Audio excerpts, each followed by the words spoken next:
Hello all and welcome to episode 68 of the 3 for 1 Sky Fantasy podcast by fantasyfootballhub.co.uk, with transfers being used left, right and centre as COVID strikes its ugly head, and it looks like it's going to be potentially another tough week this week too. It's great to be live. We haven't been live for a while, but Paul could manage this evening. Dragged him away from a work meeting, so I think we're both feeling a bit undercooked, underprepared, Paul, because obviously we planned the podcast, around planning for the next week or two, but it looks like it's just going to be absolute chaos probably from here on in. It's absolutely great to have everyone on. How are you feeling, Paul? Stressed, frazzled? Yeah, a little bit, yeah, and I just keep getting notifications every 5 minutes that other games are under threat now as well. So, jeez. Well, we'll take a look at all that now.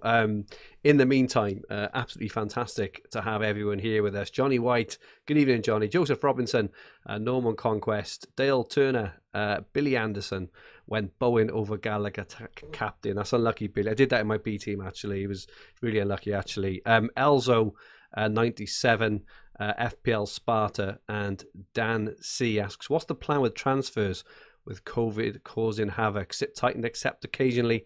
We might have a depleted side until things become clearer. So I think that's probably something we're gonna talk about now the best we can. Bear in mind, I think we were only told about 14 minutes ago that the Arsenal have had a potential mini outbreak amongst staff. Anyway, Paul, how was your Sky Game Week 18? Yeah, I had a really good Sky Game Week. I had Mbeumo on Friday night, Captain Salah like the masses on Saturday, and then I had thought about bringing in a West Ham player, but I held off. So Captain Gallagher yesterday. So very nice. Yeah, good weekend for me, up to 57th overall. Yeah, I've got you as 59th, to me as 460th, because obviously Opta, whoever it is, managed to find a couple of tackles late on, didn't they, for Gallagher, which bumped you up a couple of places and bumped me up 5 as well. So he went from, what did he end up on in the end? 22 points? It's obscene. Isn't it obscene how many times a popular captain on a single-ish game day does incredibly well? It just seems to happen all the time, doesn't it? It's madness. Even Mbeumo on Friday got his first goal in like 8 or 9 games. I'm not bitter at all, Paul, but I would say I brought in Tony last week. He was obviously ruled out on Sunday. I shifted him out for King on Friday. So if Tony hadn't been ruled out, that's a massive swing, because obviously you can't exactly say they would have had a penalty and all this kind of stuff, but he would have taken a penalty, likely scored it, and Bowen would have blanked. Oh, come on, the butterfly effect. The butterfly effect. Like, they makes me wouldn't necessarily have got a penalty. They wouldn't necessarily have got a penalty if. I agree with that. But you bring in a player like Tony for a specific reason. One is he is on penalties, and then and it would have been the best. And it would have been the best captaincy option if you had a free reign of picking a player. You would guess that he'd have the highest ceiling. Unbelievable. But there we go, such is life, and we move on through gritted teeth. I had a decent week as well, actually, although I must say I made 4 transfers on the weekend because my team's an absolute shambles. I had Kane, I had Højbjerg as well. I remember tossing up about 3 weeks ago between kind of Højbjerg and Bernardo, and I do think at that point, I erred towards Højbjerg. I think more from a budgetary thing than anything. And obviously that's been a massive disappointment. So I took out Kane and Højbjerg. I took out Tony for King, chose the wrong Watford player, and I was, Livermento was still stinking out my team. So I made 4 transfers on the weekend. I brought in King, Ronaldo, who looks like he may be missing a couple of games now potentially. But I did bring in Rodri and Bernardo, who both hit bonus as you would expect, and you would guess they would hit bonus moving forward. But yeah, absolute bloody shambles. I'm glad you're having a good season though, mate. Just for those who haven't seen yet, I'm assuming most have, but it looks like the Man United have been this is like, the reason we're doing this live mainly is because probably by the time we recorded this and uploaded this and got it out in a few hours, things may have changed. Let's just do it live, and let's just chat about what's kind of happening now. But the latest we've heard is that Man United are in discussions with the Premier League because they've had a bit of a COVID outbreak amongst players and staff about potentially postponing their match. And there's been a couple of reporters I've seen on Twitter as well saying, if the match against Brentford is postponed, it's very unlikely that their match on the weekend would go ahead against Brighton, who have also had, they've got bundles of injuries anyway, but also they've had a COVID outbreak in their camp as well. Up to 4 players, I believe, have got COVID there. So it's just all it's all of a it's all a bit of a mess. Paul, what's your really early initial take on what's going on and what can you see happening over the next week or two? I've got a feeling that the Premier League's going to do an announcement and they'll maybe cancel everything for a couple of weeks. I've got a bad feeling that's going to happen. Starting from when? Well, I don't know. It's pretty difficult. It would be difficult to do it this midweek, so perhaps from this weekend. Yeah, I'm no expert in how they would go about this and replan everything, but I saw someone else suggesting that if the teams are still isolated, so if we're talking about kind of the 4 or 5 clubs that are involved, the Man United Brighton game could potentially move to next Monday, which would be an option for that as long as they could sort of TV rights out for it. But I just don't think it's time for using transfers right now. Well, that's what we're going to talk about now as we go through kind of, day by day. But firstly, let's take a look at the top 1K ownership as it stands. And a really interesting one. Someone rose by about 60% over the last week or two. Paul, what are your observations of the current top 1K owned players? I actually thought it was interesting that Cancelo's went down a little bit over the last day. So I could see a lot of people maybe moving Cancelo onto Bowen or Antonio yesterday. I think might have been popular. It just would not have appealed to me at all. I think I'll just keep him in there. And that's because he's banned on Tuesday, right? Yeah, that's correct. Yeah, see a lot of their movement. So again, increasing for the 2 Liverpool defenders, Trent and Van Dijk. Dennis up to almost 30%. So a lot of people using a transfer on Friday. That was your other option, Fergi, right? There's a few reasons I didn't go with Dennis. One, because I think he's off to AFCON. I think even more now because the manager got sacked this morning. But also the price, the price point, the 5.5 is, is fantastic. He's obviously really great value on Friday, but getting off that is going to be tough unless you keep budget back. But there are a couple of reasons why I went for King, because I think that the King is probably I wouldn't say a better longer term pick, but he's more likely to play more games XG. over the next. Is the XG off with you? It's not the XG. XG. Oh, do you know what a bunch of prats on Twitter on the weekend. Do you know what? I'm thinking of coming off Twitter. I can't stick it. The whole full of little games played on grass. It's just full of babies. It's just full of little kids just arguing amongst themselves, and it's so pathetic.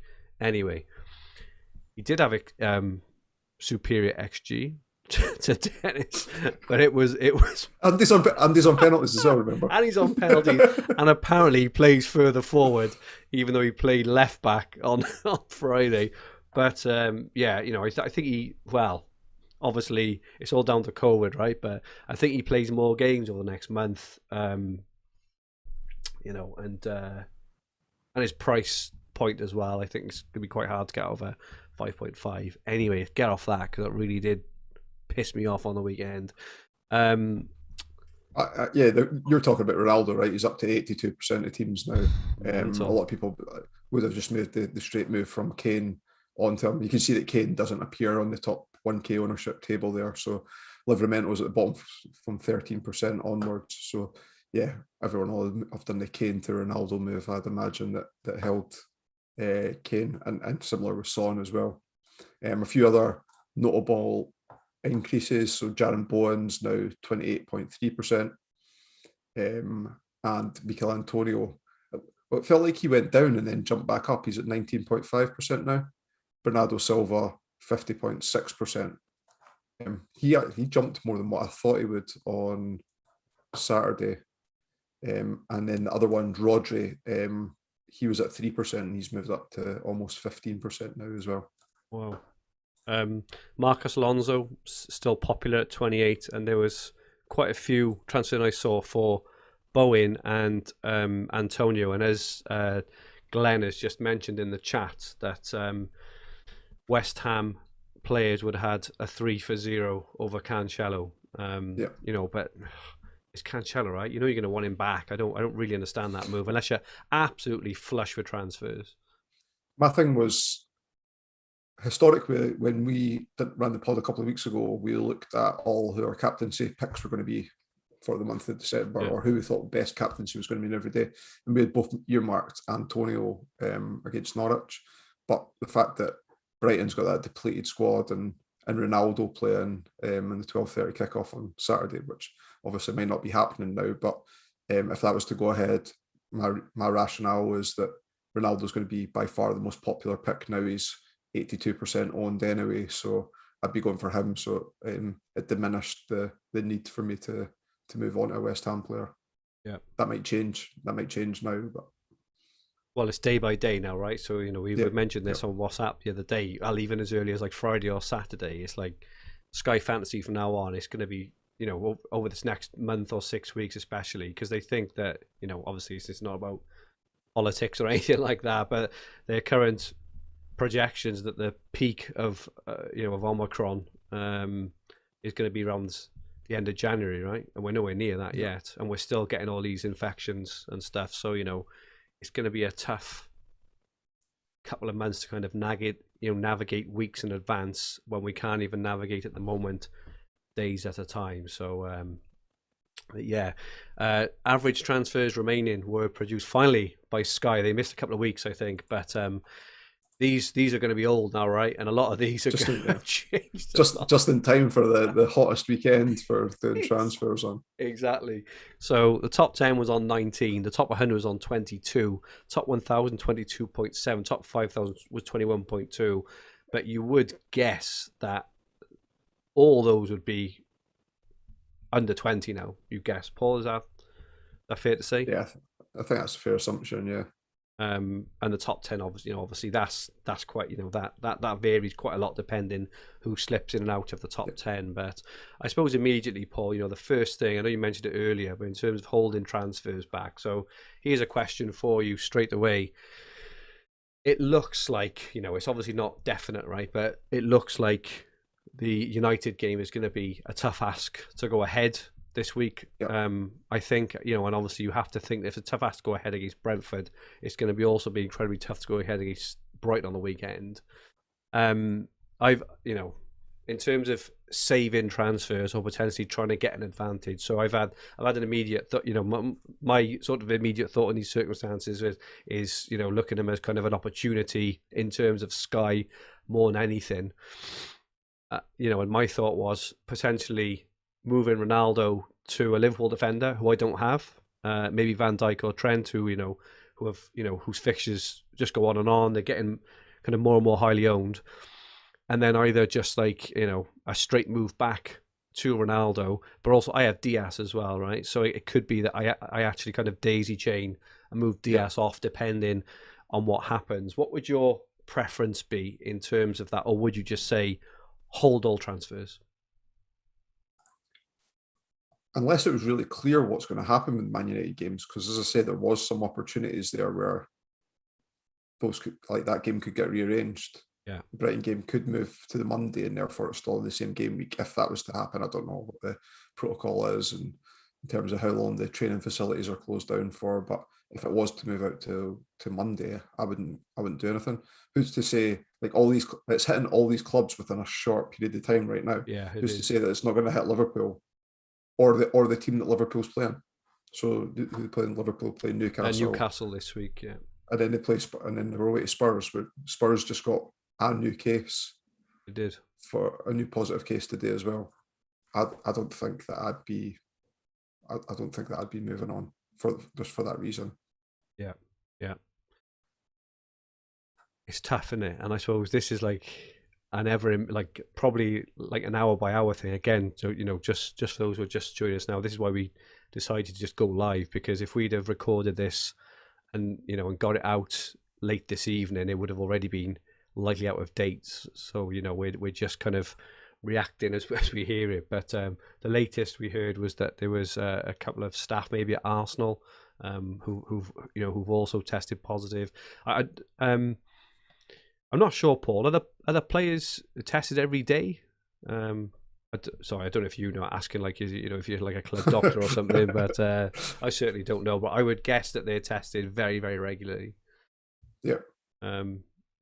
Yeah, but I think with that, we are getting into politics now, right? Because I suppose. Or science, because I think people that are returning lateral flow tests negative may actually have, like, it might not be detecting early once you've come into contact.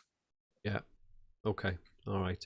So your advice at the moment is probably not move them, right? I suppose with Liverpool, you get to see whether the game is going ahead or not, because you get the lineups an hour before, but then still, it's one game, and you'll have Salah already to captain. So maybe if it was a person that Van Dijk or Trent, and if Salah wasn't playing, then the Chelsea game would have to be off before I'd consider that as well, because a lot of players have Rudiger's well owned, and I would just captain Rudiger or someone. If it was for a single captaincy day and we knew the game was going ahead and you didn't have any other players around it, then I would maybe consider it. But like to try and get like a 20-point jump by making a transfer. But if it's a case that it just feels too luxury for me at the moment. In terms of precedent, with Sky Fantasy. So what happened last time, even when we had that 3 or 4 month lockdown on the game, as far as I remember, the game just reopened, right, with your existing team and same transfers. So it's not like they're going to let us pick a brand new team. All of saying that it is overhaul, right? So that is a good point, actually. So just thinking out loud, more than anything, I'm prepped for this, right? But it probably maybe is better. You are right, Paul, as always, as if I'm ever questioning you, like. But it may be just right just to hold off, because if if it transpires as you think and we get a bit of a pause, on the Premier League in total, those transfers, once overhaul has happened and once we have a much better understanding of what it's going to look like moving forward, could be incredibly valuable now than trying to daisy chain. And maybe use 3 or 4 transfers just for one game each. So especially, as I say, the coverage of the games. Certainly this midweek, pretty easy to cover. There's, like, most fantasy managers, most Sky fantasy managers, will have a couple of players from each game day. Like Arsenal, Ramsdale's really popular. So if we look at the Tuesday, you've got Man United, Brentford, so Ronaldo's 80%. But if that game's called off, you've got Man City, where Diaz, highly popular, Rodri, Bernardo Silva's now at 50%, Rafinha's still really popular. So there's a lot of players still to pick from a captaincy there. You move on to Wednesday, there was talk about Brighton Wolves perhaps getting lost, but you've got 96% owned Gallagher at home to Southampton. You've got Ramsdale, you've got Jared Bowen, you've got Antonio, all popular players that you don't need to make transfers to bring in.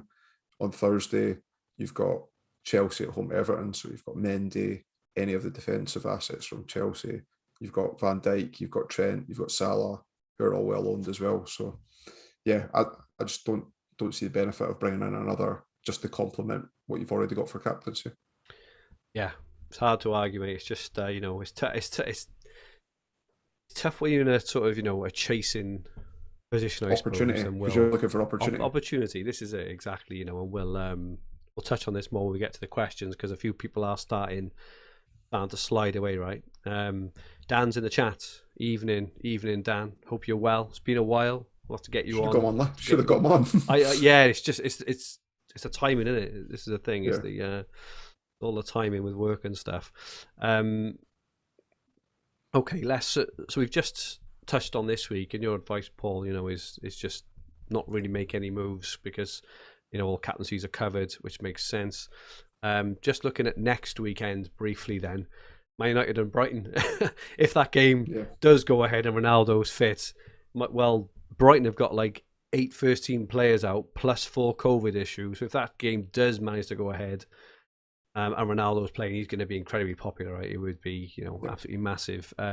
West Ham, Norwich, Watford, Palace, Southampton, Brentford, Villa, Burnley, and Leeds and Arsenal. Not really sure, it's worth kind of chatting about it a whole lot based on what we've just said. But can you see any, in terms of captain first, assuming all is well, Ronaldo the obvious captain. I'm assuming anything else in terms of West Ham or anything. Yeah, I mean, if we didn't think games were going to get postponed, but yet knew the Man United game was off, the temptation would be to bring in a West Ham player on Wednesday, and then potentially captain them on Saturday as well. But again, you've got the highly popular Gallagher away to Watford. If he's playing more advanced, that's a good fixture for him. Ramsdale, Rafinha, again, other popular players. So I think I've got enough coverage. But those, if I had Antonio or Bowen, and the Man United game is called off, I would be tempted to captain one of those. And Norwich, in all fairness, obviously we look at these fixtures quite a few weeks in advance at first, and that fixture looked absolute prime plum for like a 3 or 4-0, right? But as we know, both from the Norwich view, they have tightened up. I thought they were lucky against United on the weekend, but West Ham for some reason seem to score lots of goals against the bigger teams, but really struggle against the the lower teams, don't they? Against the non-perceived top 6 this season, they've scored 7 goals in 8 games. Yeah, exactly. Whereas they scored, so it's almost. Yeah, it's almost like, remember when Leicester won the league? Yeah, you're right. They gave up possession to most teams and then just counter-attacked them. And it feels like West Ham prefer to play in that kind of style where they don't have much of the ball, counter-attack and then get their goals there. 4 against Liverpool, 3 against Chelsea, and then nothing against Burnley. And I'm sure they've had a couple of other 0-0s or 1-0s, haven't they, as well? So, not the best. It's hard to on that West Ham one, I moved in Bowen and captain yesterday in my second team, just as a whenever I'm split on a 50-50 I do that. But I think now looking at the next few games and how they're playing, I'm not sure it was that sensible move. And Lewis Nichols, I believe Lewis is he 5th overall, I want to say, having an incredible season. Hard to hear after captaining Bowen. Lewis is exactly what I did in my second team yesterday. When he said hard to hear, I thought I'd plugged my mic in again. Oh no, sorry. No. Sunday 19th, so this Sunday, Everton against Leicester, Wolves against Chelsea, Newcastle, Man City, and Spurs and Liverpool. Kind of all being well. Paul, I'm assuming it'd be Salah against Spurs. We won't have played for a while. Salah for me. You don't get to see the Man City lineup. Yeah, Cancelo would be a good bet. He's obviously sitting out tomorrow night, so you've got to fancy him to come back into the team on Sunday as well. But I'd pick Salah. I think he's the best option. Cool. It's obviously Chelsea at Wolves, but you only get to see Everton against Leicester. It's hard to see that game going ahead. I saw an update earlier that 2 of the Spurs players who tested positive late last week are now negative and back in training. So obviously we don't know who, but there was 8 players, which we believe included Son. So we have no idea if he's one of the 2 who's back. I suppose he's got like a 25% chance out of the 8 of it being him for those who are looking to hold on to him. But an update going into the weekend. But I think it's going to be very much day by day, right? And just captain whoever you've got more than trying to be a bit clever. Because you say, right, we've got not next week, the week after. A lot of teams have got 3 games in 5 days and 6 days and stuff.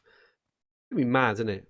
And then you've got a week, and you've got after this weekend's games, you've got a week until the following games as well. So you get all this news. You get all this news in the week, and if there's more cases or or a clearer picture, or perhaps some of the games are getting called off, might get rearranged for January time, and therefore is there opportunities there then to bring in players for teams that are going to play more games? Can you see, like, I know you said, about football maybe stopping.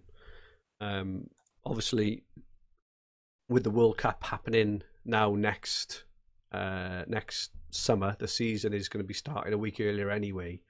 Can you see the kind of season extending, or do you think they will just try and ramp? Because there's so much football in this, in this next 6 or 7 weeks, that would be impossible to fit into a month or two. Do you see it being extended? Yeah. Sorry, I know I'm asking you questions you can't possibly answer, but it's always interesting to get your views. That's when Ian Parran should be on. He should be. Yeah, you're right. Yeah. Well, if they cut short the summer by putting it out a week or two, because if they put out a week, again, I don't know what the logistics of all this are, but if they put out a week, you can fit 2 more games in this, like, because you've obviously got a free midweek, and then the following week. So could that potentially be a solution to it?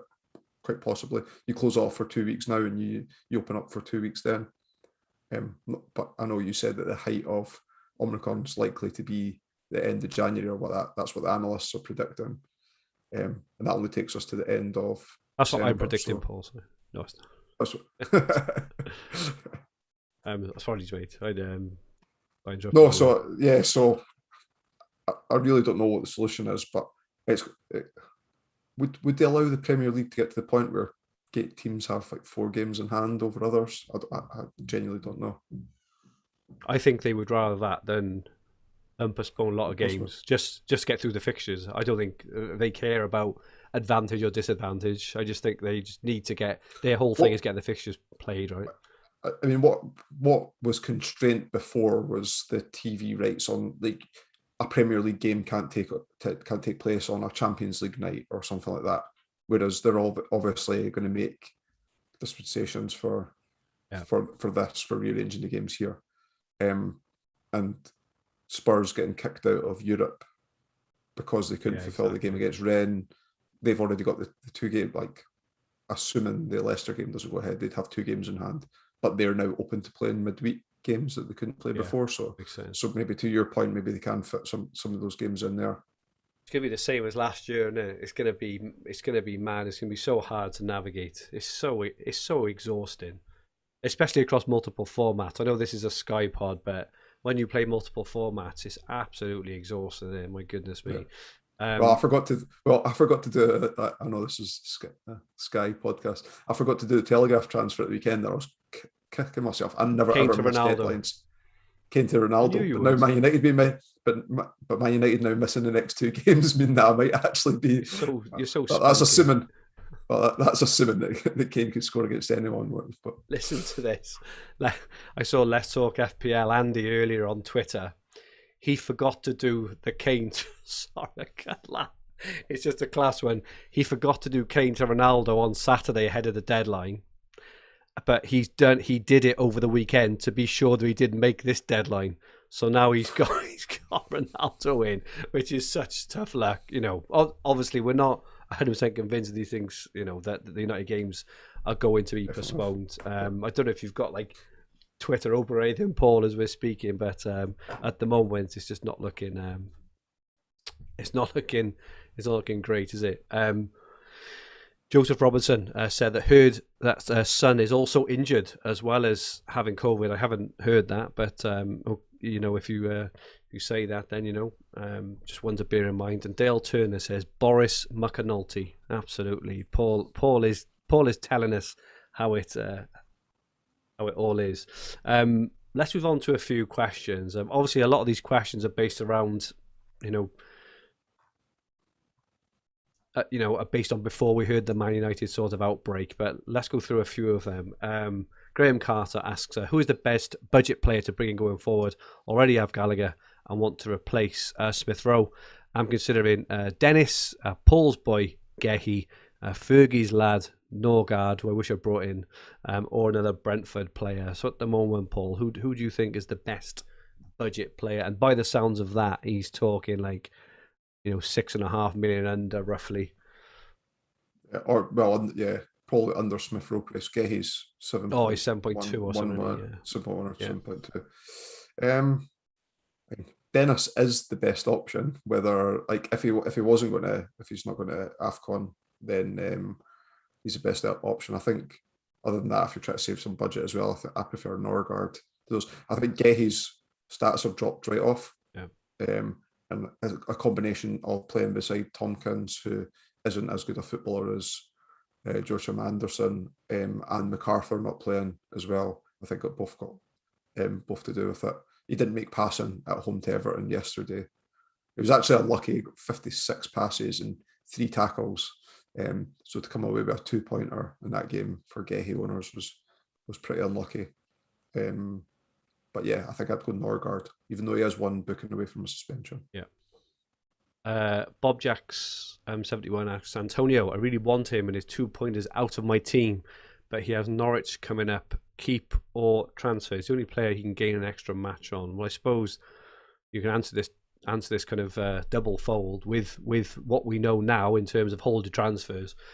If this wasn't rearing its head, Paul, would you be looking to get rid of Antonio? I think I'd be tempted to keep, but what do you think? Yeah, I think it's weird because a lot of people just brought him in yesterday. A lot of people have been taking him out, and then a lot of people brought him in. For me, he fits into the category. Well, for me anyway, so don't buy, don't sell.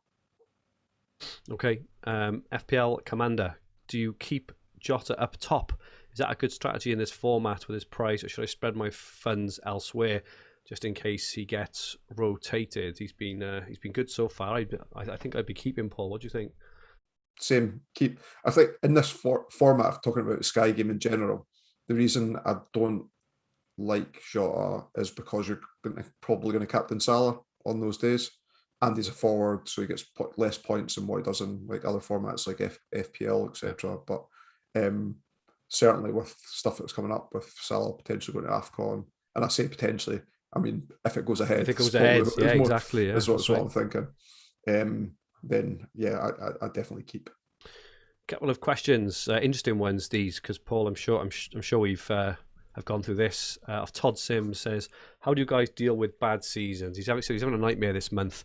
So he's gone down from 350th to nearly 2000th. I know it's only a game, but when you put so much time and effort into it, it's hard not to get down and frustrated. Also, what is both of yours worst season on Sky? And then Ryan West follows up, says, feeling this. He's gone from 25th overall, Ryan, to 600th in a matter of weeks. It's so congested at the top, though. 5 points could move you up 60 places. So I suppose, Paul, what are your thoughts, on how to deal with a bad season, and also what is your worst Sky finish in the last few years? Yeah, so I think is there anything that you think that you could have done better? Like for me, people have different thoughts on bringing in players to captain them in Sky. I actually think the opposite. If I bring in a player, if I've already got a highly owned player playing. So if I'd brought in a West Ham player yesterday, I would have kept the captaincy on Gallagher, but only because my mentality, would I be more down about moving the captaincy off a player already on, or would I be more euphoric from changing the captaincy to, but my style, like playing incredibly boring, dictates that as well. So it's learning anything that I think that I could have done better to suit my style. We talked a couple, maybe it was 2 or 3 seasons ago, about I was using double transfers to get players in, and then I ran out of transfers at the end of the season, and it cost me bad because I couldn't get in Nick Pope and I couldn't get in Antonio. I would have brought in Antonio probably for his 4-goal haul against Norwich. And I would have brought in Pope because he had 2 single game days. I didn't have a captain that Burnley were playing against either. So it cost me big at the end of the season, and that was just something that I felt I had done quite a few times that season, and I've avoided doing it since. My worst season recently was we were live on air when Liam won, and I scraped the top 1,000. I remember. Yeah. That was that same season. Yeah. So what I did was try to take any learnings away, and one last thing, where I felt in previous seasons when I was chasing or I was going on a bad run, I try to avoid highly owned players that I didn't see a massive upside in. And now I think that I would go back to getting them in, even though you're getting the same team as everyone and you can't make up the gains. An example being, I wouldn't be reluctant if I was the 4% players that didn't own Gallagher. Crystal Palace got a nice run of fixtures. I would just get in Gallagher. Like, even though that you're not going to make gains on everybody else. But those players are highly owned for a reason, because they're getting points, because they're bonus magnets, because they're enablers. So I wouldn't be reluctant to go back and pick up those players, even if you felt you were way down the rankings. Yeah, there's that saying as well in there. It's usually down to kind of the start of seasons where you say, you can't win it early on, but you can certainly lose it. And I suppose this is kind of that as well, in terms of, you can either just try and like fix your team and hold rank and whole thing, and hope things improve, or you can go different, and then you obviously risk going up massively. But the problem is in Sky especially, Sky's a reasonably, well, it's more predictable than other games, I think. In terms of if you look at the rankings, more often than not, experienced good players are roughly in the top, aren't they? If you look at FPL and other games, that can have a fair bit of variance, but it's because you've got so much close control over your team on a daily basis, and also things like bonus points, the tools we use, it gives us a massive advantage over others. But if you can keep in the hunt and not kind of capitulate your season, I think that's one. Just a couple of other bits. And I wrote this in when I won Dream Team last year, plug on that obviously, but I wrote about this, and you mentioned it earlier, about this no regrets mentality. And by no regrets, everyone just thinks no regrets, go for it. Whereas in fact, it's the complete opposite. And it's what you said earlier. It's around how you would feel mentally after making a decision, and going with a decision you feel that you wouldn't, So an example yesterday, right? And I did it in my B team. Just not going with Gallagher, who was the bound to be the highest owned captain. May have been quite boring, but bringing in Antonio or Bowen and captain them, it was as an example. I was very close to doing that in my A team, and I could have harked back to how I felt previously about doing those kind of moves, and they don't feel good when they go wrong. Whereby, if you'd have just brought in Bowen, for example, and stuck the captaincy on Gallagher still, okay, you'd have still felt really good because, Gallagher obviously hauls maybe a couple of points from Bowen, but the odds on Gallagher not hauling, the odds on Bowen hauling, if you think of personally, if you think of all the likely scenarios, that's when you get absolute ecstasy. But the odds on that happening probably is not as high as all the other scenarios combined, if that makes sense. And I wrote about this at the end of last year. I was on the brink of winning a lot of money or not, and my whole ethos on making transfers was, how would I feel if this transfer cost me tens of thousands of pounds? And that's what I ended up making my decisions on. And it was always go the safer route, because then I've always got the thing, well, I played sensibly. Whereas if I went off on a Hail Mary and it cost me tens of thousands of pounds, that would really, really hurt. And if you're someone that forgets about, like, if you can distance yourself from the game, immediately after the outcome, then I would probably be more pick riskier players, perhaps. Yeah. I suppose another thing I would add as well is, when I would just, if you're really interested in fantasy football, I would just play as many games as you, not as many games as you can, but as many games you can mentally manage to a decent level. I play FPL, Sky, Telegraph, Dream Team, FPL Draft, Fan Tracks, and all other games.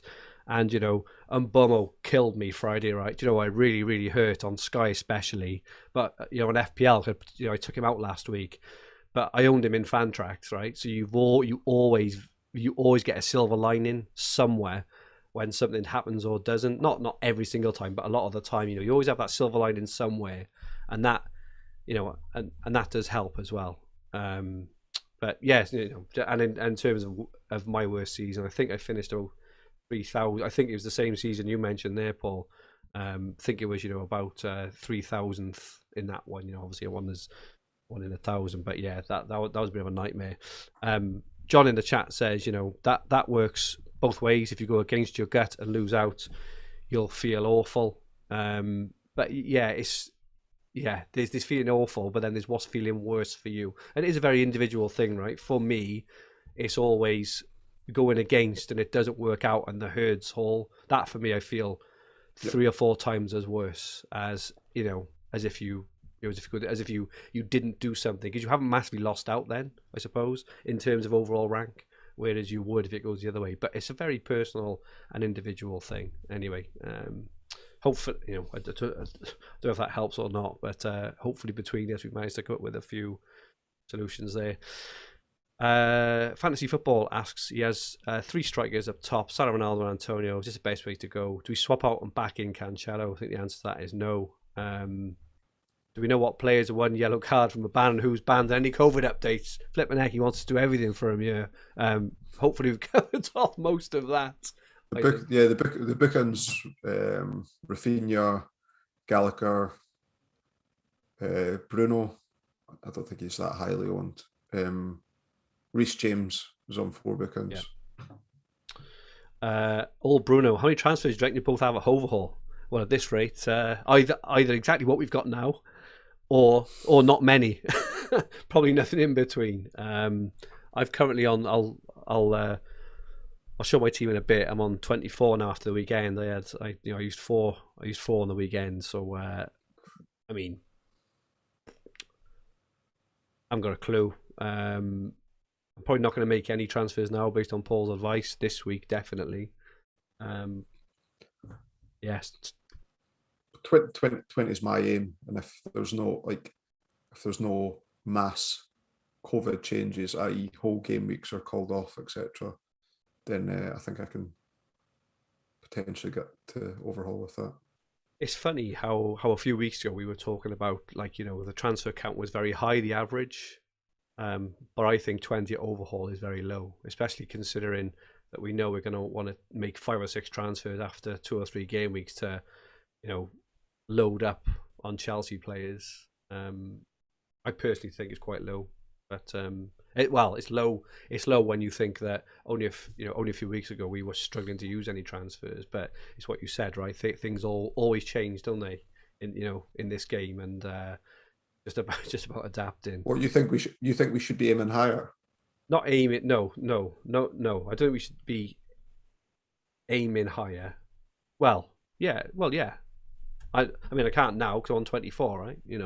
But I suppose what I'm saying is I think 20 over 15 game weeks isn't very much when you're going to want to use 4, 5, 6 after game week 2. Personally, you won't be getting rid of all the players that you want to get rid of at that stage, though, for those players. But yeah, I think 20. I think 20 would be okay, provided that there's not, as I say, large scale movements of game weeks to after then. And it's all in the context of the game. It's all in the context of average transfers. All in context of what's going on now, right? How many single game days come out of the fixtures, etc. Exactly. Auto Reclose asks, is Rafinha a buy, sell, or a hold? Probably a hold based on latest information, I would guess. Phantom. Honestly, I still don't get the thought of losing Rafinha. I know we talked about to a West Ham player. Obviously, contextually, but I just think he's a talisman. Like you like your talisman of teams. That's what Green Arrow is going to be all about later. The talisman. And I haven't got any of the bastards either. Like Smith Rowe, Rafinha, Gallagher have just dominated, especially in FPL. And I don't think I barely owned any of them all season, and it's just absolutely killing my FPL season. But no, you're right. It's all about that. It's about these talisman. They're so important, aren't they, in these games? So different avenues to points, and as I say, that was against Chelsea. I know I haven't been great defensively recently, so I wouldn't even be scared of the next 3 fixtures. Like Arsenal at home, I don't think so. A particularly scary fixture. Arsenal play better at home than they do away.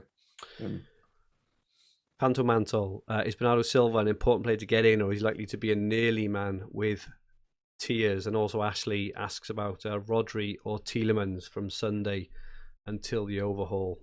Go on. That's a great question. Rodri versus Tielemans.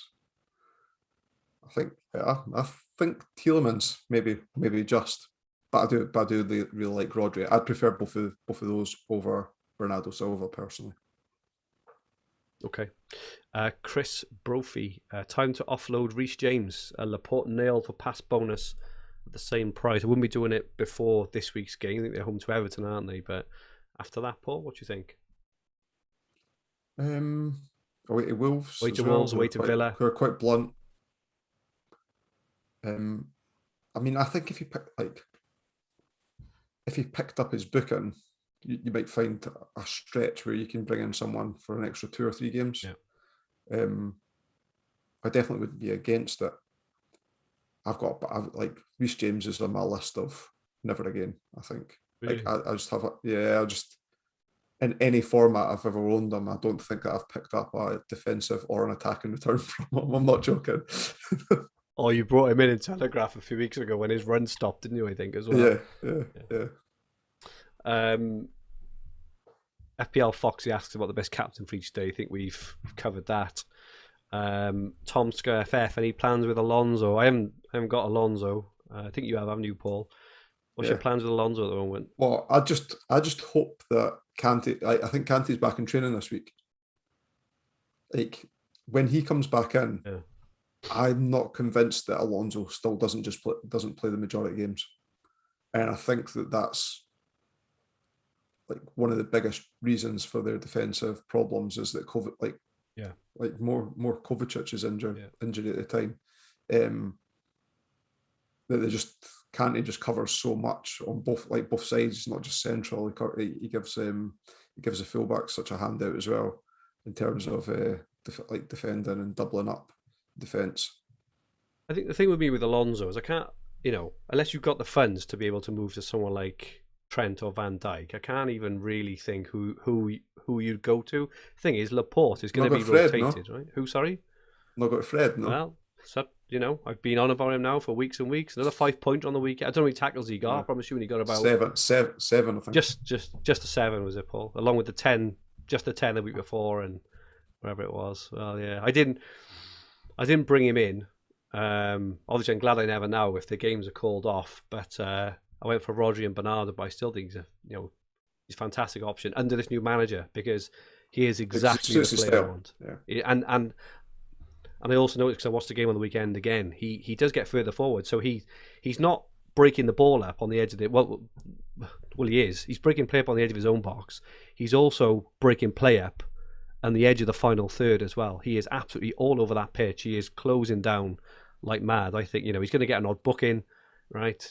But he's going to get tackle bonus. I think most weeks you'll get passing bonus in some weeks as well against the easier teams, and I also think you'll get the odd attacking return as well. He had another shot on the weekend. I still think he's a fantastic option. After this COVID is obviously out of the way now. FPL Sky FF Norman asks, and I suppose this is the summary of the podcast. Really, is now the time to hold back on luxury transfers with the risk of more games being called out due to COVID, or would you still attack the fixtures until overall? So for those joining late, Paul, your advice is to just hold fast this week because we've got all captaincies covered, right? Yeah. And the weekend as well, I'm assuming, because well, I just think with a week gap after, we know that so much changes from time, so you're not getting that immediate daisy chain of bringing in a player on the Sunday who then plays on the Wednesday, and you want that player for that fixture. I just think that the games.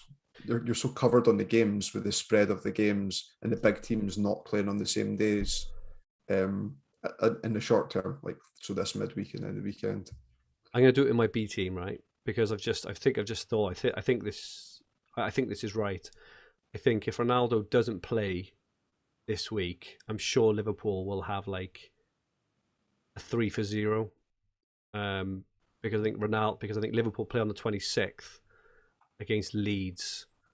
I think that Ronaldo then plays. He's a captaincy That's option right. then on 27th, isn't he? So it's probably likely that I'll do. I think I'll do my B team. I'll move Ronaldo to a Liverpool player. I could even do Jota, just as a complete differential, right? Because if he gets 3 goals in 3 games, he'd probably get the same as Van Dijk with passing bonus. So maybe it's just better to go with Van Dijk. I don't know. Just thinking out loud, but I think I'm going to do that. Just my B team, just for a bit of interest more than anything. But you are definitely right in the A team stuff. It's like it's very unlikely that all these games are going to go to plan and go unaffected, right? But you are right. After next weekend, now it's looking ahead to Boxing Day, right? Because that's the next round of fixtures, which is crazy to think, but it's right. Thank you so much, obviously, everyone, for all your questions there. Just going to look briefly at my team. As you can see, I've actually, I think, unintentionally moved to a 3-4-3. So I got Ramsdale in goals. I've got Cancelo and Diaz and Rudiger. Obviously, I took out Livramento this week. So I've got Rafinha, Gallagher, Bernardo and Rodri. And I've got Salah, Ronaldo and King. Obviously, King stands out like a bloody sore thumb there at the moment. I'm kind of glad personally that I'm getting off. I think one mistake I've made this year in a lot of formats, and I probably made it on this one, is getting rid of players a bit too early. But I am kind of glad to be getting rid of Chelsea players. We mentioned last week, that they go on a pretty horrific run of defensive fixtures in the new year after Christmas. I think they finish off pre-overhaul with Liverpool, Man City and Spurs, and then before that, they obviously got Everton this week. But I even think Wolves, Villa and Brighton are not not that great from a defensive view personally. So I'm quite glad I didn't go all in, and I'm quite glad I don't hold them. But saying that, they could easily keep 3 clean sheets in the next 3 as well, right? Which is always the danger. I suppose plans now for this week, as you just mentioned, I think I think you're absolutely right. I've got 24 transfers left in this team. I think I'm just going to leave it this week. All the captaincies covered, all the key captaincies covered now. For all the game weeks. For all the game weeks, for all the game days in this next week before Boxing Day, and then just kind of see what happens, right? And maybe, maybe if something happens, we'll do a podcast next Monday, assuming everything is fine. But maybe, if there's a bit of something urgent, we can jump onto a Spaces or something, or just have a chat and see what's going on. But I'm expecting that a lot of Sky managers will be doing that. Anyway, £500 Hub League at the moment. 10th place Paul Sharkey, 9th Gareth Solomon, 8th John Kerr, 7th Wajid Ali, who has flown up. He's had a sensational week. Well done, Wajid. Top manager. Carl Gregory has also flown up to 6th place. Well done, Carl. Elsie Bishop 5th, 4th Christopher Ray, 3rd Daniel Kerwin, 2nd Adam Billany, and top is Liam Stevens. I did check earlier. I'm not sure if Liam or Lewis was 5th actually. I think they're both really, really close. I think they're either 4th and 5th or 5th and 6th overall. So very, very well played to everyone involved there. And just touching on the Four Nations League, that Dragon's arse is getting further and further away from you, Paul.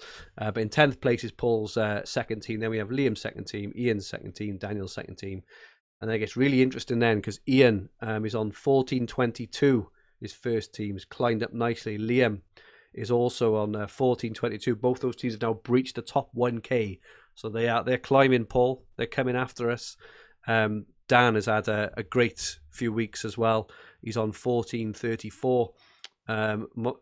My teams are still second and third, but Dan and Liam and Ian are all closing very, very quickly. It's very likely they've all got more transfers than I have, so I'm holding on there.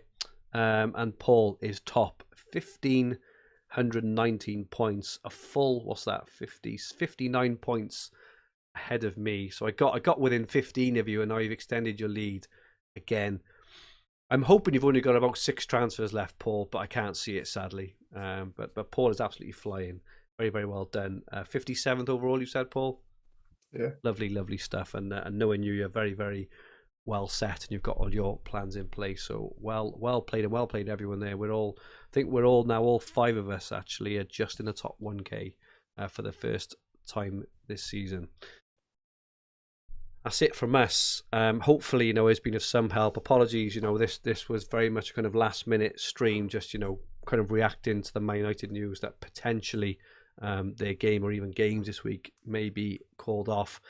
Advice from Paul: hold your transfers back. I think it's going to be quite a torrid time, and we could potentially waste some, which may come in a lot of views later down the line, especially when we already know as it stands anyway, that Chelsea are not going to have, at least 2 games after overhaul. So, we're going to want to use a lot to bring them in. That is the time to use the transfers now, right? Is for moves like that, those real long-term strategic transfers. But thank you all. Thank you, Paul, for joining me again. Where can people find you? Twitter at Paul McAnulty 1, MCANULTY. Thank you so much, Paul. My handle on Twitter is at @FFH_Fergi. So this podcast and video will be on the Fantasy Football Hub, TFF and YouTube, Sky and TFF YouTube channel, and also available on all major podcast platforms. If you like what you watch, please click the like button. Remember to subscribe in the bottom right-hand corner of the screen. If you enjoyed your listen, please rate the podcast and leave some comments. It would be much appreciated. Our handles on Twitter, Instagram, and TikTok are at FFH_HQ, and our podcast Twitter handle is at FFH_Sky. So please follow and feel free to ask any questions. Just quickly, just an update off known in the chat: 42 new positive COVID cases in the Premier League from tests on 3,805 players and staff conducted in the last week. That is not looking promising at all, especially when we consider, according to the government anyway, we are just starting to see this, this Omicron variant from really kicking off.